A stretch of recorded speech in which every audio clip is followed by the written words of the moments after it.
Hello friends, good evening. ഞങ്ങൾ ഇന്ന് വെള്ളിയാഴ്ചയായിട്ട് ചായയുടെ കൂടെ എന്തെങ്കിലും ഉണ്ടാക്കണമെന്ന് വിചാരിച്ചപ്പോൾ ഞങ്ങളിന്ന് അവൽ പുരട്ടുന്നത് ഉണ്ടാക്കാമെന്ന് വിചാരിച്ചു. അതിന് വേണ്ട ശർക്കര, തേങ്ങ, അവൽ, ഏത്തപ്പഴം, അണ്ടിപ്പരിപ്പ്, മുന്തിരിങ്ങ, ചുക്ക് എല്ലാം റെഡിയാക്കി വെച്ചിട്ടുണ്ട്. അങ്ങനെ ഞങ്ങൾ പാത്രം വെച്ചു, അതിനകത്ത് നെയ്യിട്ടു.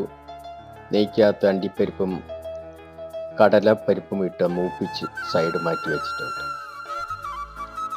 നേന്ത്രപ്പഴം ഞങ്ങൾ ചെറിയ ചെറിയ പീസുകളാക്കിയിട്ട് അത് സെറ്റാക്കി പാത്രത്തിൽ ഇങ്ങനെ സെറ്റാക്കി വെച്ചിട്ടുണ്ട്. ശർക്കര പാനീയം ഞങ്ങൾ അടുപ്പേ വെച്ച് അതിനെ കുറുക്കി ഒരു പാവ് കാച്ചുക എന്ന് പറയും. അങ്ങനെ ഒരു പരുവായി വരുമ്പോൾ നമ്മൾ തേങ്ങ ഇട്ട് കൊടുത്ത് നല്ലതുപോലെ അത് മിക്സ് ചെയ്യും. നല്ലപോലെ ഒന്ന് മിക്സ് ചെയ്ത് ഇങ്ങനെ ഒരു പരുവാകുമ്പോഴത്തേക്ക് നമ്മൾ അവരിട്ട് കൊടുക്കും. അവരും ഇതുപോലെ തന്നെ നല്ലപോലെ മിക്സാക്കി എല്ലായിടും ഒന്ന് നല്ലപോലെ ഇളക്കി ഒന്ന് മിക്സാക്കി ഒരു പരുവാകുമ്പോൾ നമ്മൾ നേന്ത്രപ്പഴം കട്ട് ചെയ്ത പീസുകൾ ഇട്ട് കൊടുക്കും.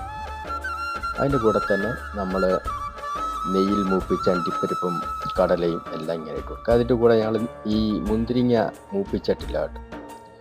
അപ്പം ഞങ്ങളുടെ വൈകുന്നേരത്തെ ചായക്കടി റെഡിയാണ്. അവൽ പുരട്ടിയത് അടിപൊളി.